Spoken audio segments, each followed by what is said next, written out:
Yeah, we expected man coverage. They got into a type of like match zone, so they covered up our routes, and I got out to the left, and at that point in the game, yards were more important than getting out of bounds, and so with the 3 timeouts, I tried to just cut through, and I think it was Justin Watson. I haven't seen the video, but I thought he got a great block. I think it was him, and I was able to get down the field and get out of bounds. Kind of fumbled out of bounds, but I got out of bounds, and so I got us in field goal range. Patrick, is it before the play that it's just in your mind you can get extra yards there and not go out of bounds? Do you think of it as you're running? Can you kind of take us through where you are? Yeah, I think it's just certain times in games. It's not like I pre-plan like that stuff. It's just whenever it comes down to it and you got to make the play, I feel like I try to go out there and make the play, and that's why I feel like it happens kind of later in games sometimes. And in the playoffs, you don't want to slide. You have to kind of put your body out there, knowing that you can take hits and stuff like that.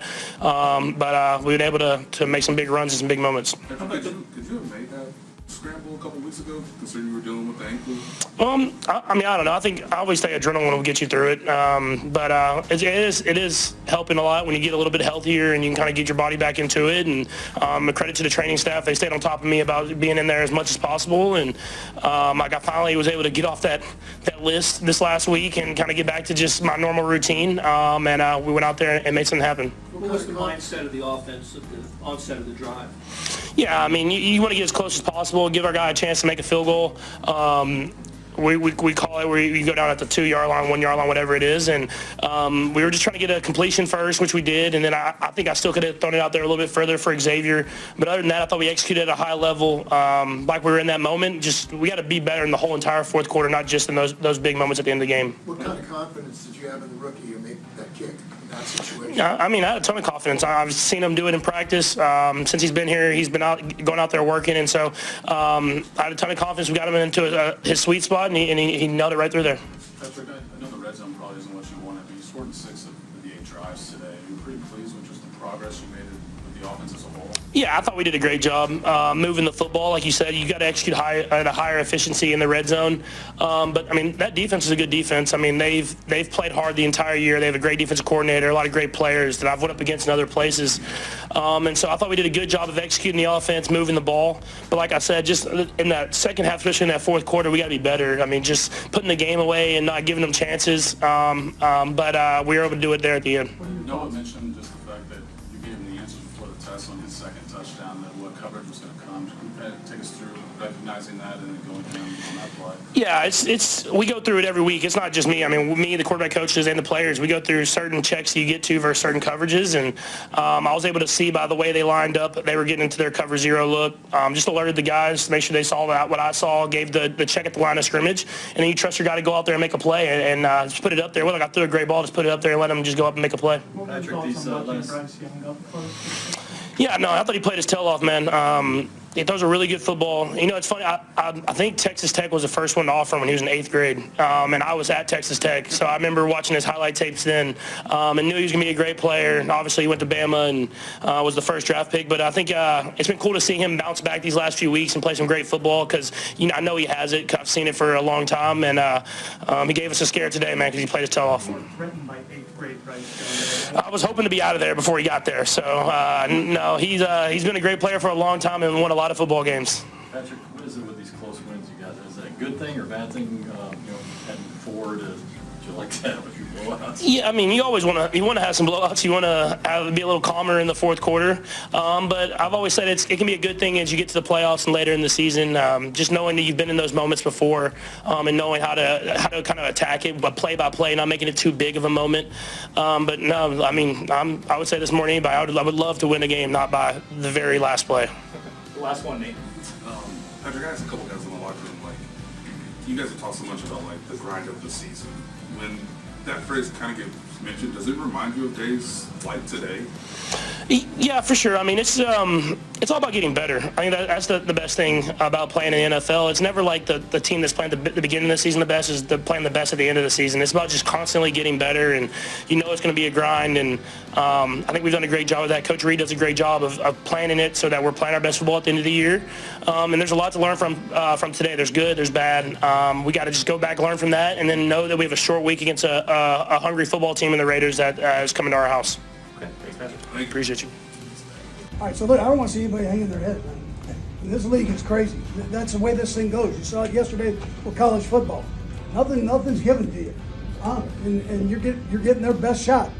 So you keep your heads up, man, and we get this thing rolling. Right? We got some things we got to clean up, but we keep it rolling here. That's the important part. Winning is the important part right here. And you guys bear down and got it done.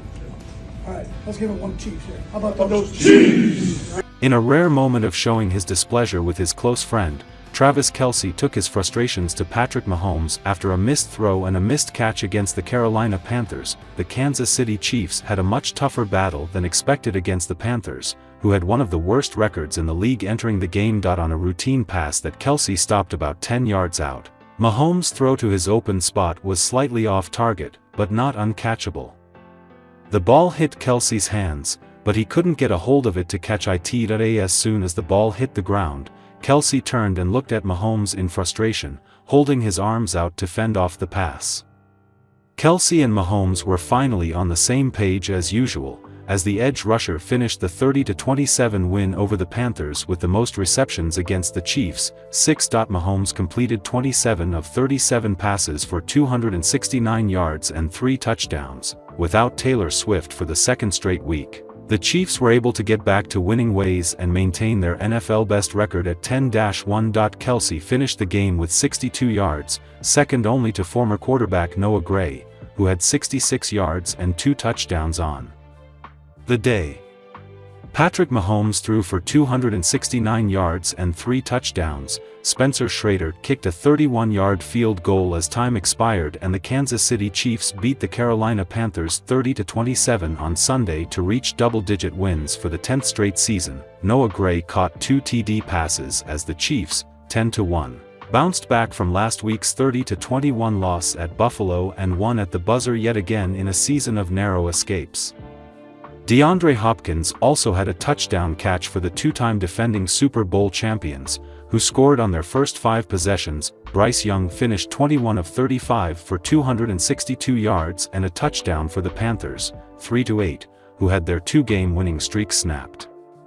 David Moore had 6 receptions for 80 yards and a touchdown, trailing 27-19. Young completed a 4th down pass to Adam Thielen to move the chains, then went deep for the veteran receiver, who drew a pass interference penalty on Shamari Connor. That set up a 1-yard touchdown run by Chuba Hubbard. Young's initial 2-point conversion toss to Moore drew a flag on Trent McDuffie, and Hubbard ran for 2 on the next play to tie the game with 1:46 left. Mahomes ran for 33 yards on the ensuing drive and was sprung by a downfield block from Justin Watson to reach field goal range. Then he connected with Kareem Hunt for 10 yards to make it a chip shot for Schrader.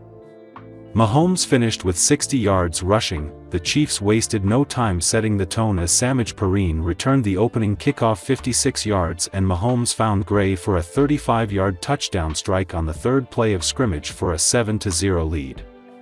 Gray went 9 games without a TD catch before hauling in 2 last week against Buffalo. His 11-yard score late in the second quarter gave him 2 more against the Panthers. The Panthers moved the ball well but struggled in the red zone, resulting in field goals of 30, 32, 29 and 33 yards for Eddie Pinheiro, the most accurate kicker in NFL history. Running back Jonathan Brooks made his NFL debut for Carolina, but was limited to 7 yards on 2 carries. 8 of the Chiefs' wins have come by a 1-score margin, and this was their 2nd straight victory decided on the last play. They beat Denver 2 weeks ago by blocking a would-be game-winning field goal. 1 week after Travis Kelce and the Kansas City Chiefs lost for the first time in the 2024 NFL season, the defending Super Bowl champions rebounded with a close 30-27 win over the Carolina Panthers in Charlotte, North Carolina. The Chiefs held an 11-point lead heading into the final quarter, but the Panthers, led by second-year quarterback Bryce Young, stormed back to tie the game at 27 apiece with 1:46 remaining in the game. But Kansas City has an MVP quarterback of their own in Patrick Mahomes, who led the Chiefs 57 yards down the field to set up a 31-yard game-winning field goal by kicker Spencer Schrader as time expired. After the game, as Kelce was headed back to the locker room, a few Panther coaches passed by, which prompted the All-Pro tight end to comment on the Chiefs' win. "Good game, guys," Kelce said. good game. Kelce finished the day with 6 catches for 62 yards, including an 8-yarder on the first play of Kansas City's final drive. Mahomes completed 73% of his passes for 269 yards and 3 scores while adding 5 carries for an additional 60 yards. The quarterback had the most crucial play of the day, putting the Chiefs in field goal position on a 33-yard scramble in the final minute. With the win, Kelce and the Chiefs become one of 2 teams to reach the 10-win mark, along with the Detroit Lions. While Travis Kelce remains healthy and a solid pass-catching weapon for the Chiefs' offense, a shift of sorts seems to be taking place in the second half of the season. And it's a seismic one considering just how central of a pillar Kelce has been since being drafted back in 2013. In case you haven't noticed, Noah Gray, the team's second tight end, has become a beast in the red zone lately, to the tune of 4 touchdowns caught in the team's last 2 games. For a player with 4 touchdowns in his first 3 seasons in the NFL, all healthy, it's notable that he's been emphasized so much in the red zone in 24. Now, it's a small sample size to be sure, so it's a bit irresponsible to extrapolate too much from 2 mid-season games when talking about a greater offensive shift. However, it's important to read the other tea leaves offered up by the Chiefs lately in conjunction with other roster moves and financial considerations in concert with Gray's productive leap. Taken together, it's worth noticing and honoring, as the torch begins to change hands. Gray has 4 receiving touchdowns over the last 2 weeks. A passing of the torch? Yes, that's what we're seeing, at least from Kelce's end. That's not to say that Kelce cannot dominate or will not take over in the postseason. That's also not to say that he won't continue to earn his fair share of receptions or even touchdowns, and we're certainly not insinuating this is his swan song and 24 is the capstone season. Let's not get carried away. Here's what's important. After more than a decade of dominating other elite athletes, even embarrassing opposing defenses, for one season after another, Kelce's come into 2024 a different player than before. Running the offense through him in the past was a winning formula, but this season, it's clear he's going to profile better as a secondary or tertiary target. If centralized, the Chiefs' offense becomes slower, even plodding, and predictable. That slower aspect might not be as big of a deal, except other aspects are only hurting the Chiefs there, too. The running game is much slower as well, with Kareem Hunt and a host of other bigger rushers. Marquise Brown is not around to stretch the field, and Xavier Worthy has needed time to earn trust and reps. Rashee Rice isn't around to take advantage of defenses collapsing in on Kelce, and the team's tackles are forcing Patrick Mahomes to make quicker than desired decisions. The sum total has been a frustrating offensive season so far, even as signs of life were seen against the Panthers in Week 12. Back to Gray. It began against the Buffalo Bills, when he had 2 touchdowns from Mahomes in a losing effort. Worthy had a nice game there, too, and together, it revealed a different offensive emphasis for the Chiefs. Worthy was running more routes and earning more looks. Gray was trusted either red zone. Defenses weren't sure where Mahomes would go when under duress, and suddenly the offense looked more effective. This week featured more of the same. Worthy led all wideouts in receiving yards and Gray led the entire team, 66. Kelce had 62, so he's still right there in the picture, but he's learning how to fade into the bigger picture instead of being the one out front of it all. The end result is a much more varied approach that's far less predictable and less dependent on long, sustained drives that are more methodical than mesmerizing. As the Chiefs continue to add new faces back from injury or fresh signings like DJ Humphries, Kelce's position as one of the guys, instead of the guy, is going to help keep opponents guessing, even as he remains very effective as Mahomes' most trusted weapon. Mahomes can play knowing he can always depend on Kelce to do the right thing, even as defenses leave other now trusted weapons open, especially Gray as another tight end in bigger personnel packages. It's a shift that wasn't needed before now, but the Chiefs knew it was coming, which is why they rewarded Gray with a long-term extension in the first place. They also drafted Jared Wiley. Not everything happens overnight, and it might not be a linear shift from one week to the next, but Gray's emergence is coinciding with Kelce's recession, just as the team planned. As the postseason nears, the offense is going to be all the better for it. Carolina Panthers quarterback Bryce Young looked like a number 1 draft pick against the Kansas City Chiefs on Sunday. Oh right, he was.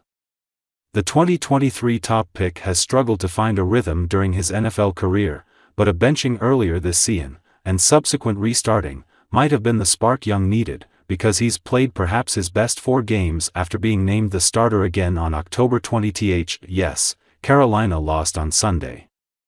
But they lost a competitive game to the Kansas City Chiefs, in which Young dueled with Patrick Mahomes and didn't look overmatched.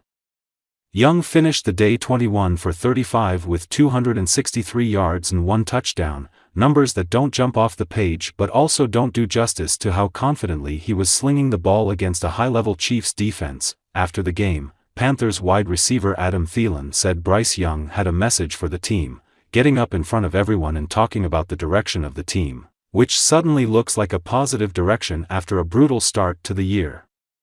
Plenty of Panthers fans have been saying this all along. Young was placed into an impossible situation, on a team without top-flight talent, and was given a short leash with the coaching staff, making it nearly impossible for Young to grow at all. The numbers haven't been pretty, but we've seen it multiple times in recent years. Young quarterbacks put in bad positions suddenly become viable when they're on a talented roster. Plus, suddenly, we're seeing the growth from Young, both on the field and in the locker room. Bryce Young deserves another chance to be the Carolina Panthers quarterback, and games like today's will. If you haven't seen Patrick Mahomes place the fate of a game on his legs, you didn't watch either of the past 2 Super Bowls. Mahomes scrambled twice for first downs, including one on 4th down, to keep alive KC's game-winning drive in overtime of Super Bowl 58 last season against the San Francisco 49ers. The previous year against the Philadelphia Eagles, his 26-yard scamper on a bad ankle set up the Chiefs' game-winning field goal. So, what happened with Sunday's game on the line against the Carolina Panthers should come as no surprise. On the final series, when Mahomes saw no available receiving options, he took off. The Carolina Panthers lost a nail-biter to the Kansas City Chiefs despite a brilliant performance from Bryce Young. They fell on a walk-off field goal as time expired after tying the game shortly after the 2-minute warning.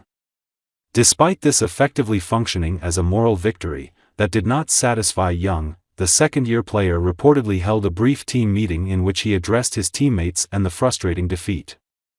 The Panthers may now be 3-8, but they aren't expecting losses right now. Here's what Young's teammates revealed about the meeting. After the game, Chuba Hubbard admitted that it's fairly rare for Bryce Young to publicly address the team, saying he doesn't really count the times he's talked, before adding, "Like I said, he's a great leader. I'm going to keep what was said in-house, but he said the right things." Adam Thielen provided a little more insider information, but he didn't divulge quotes from the second-year player. Thielen said, "Just confidence in this team and confidence in where we're going and who we proved that we can be." Basically just emphasizing that we could have had that if we would have just finished some of those plays or get one more stop. Both players agreed that Young said the right things to his teammates after a disappointing loss. The second-year player arguably went toe-to-toe with the greatest QB in the sport right now in Patrick Mahomes, but the team as a whole fell 3 points short of their goal.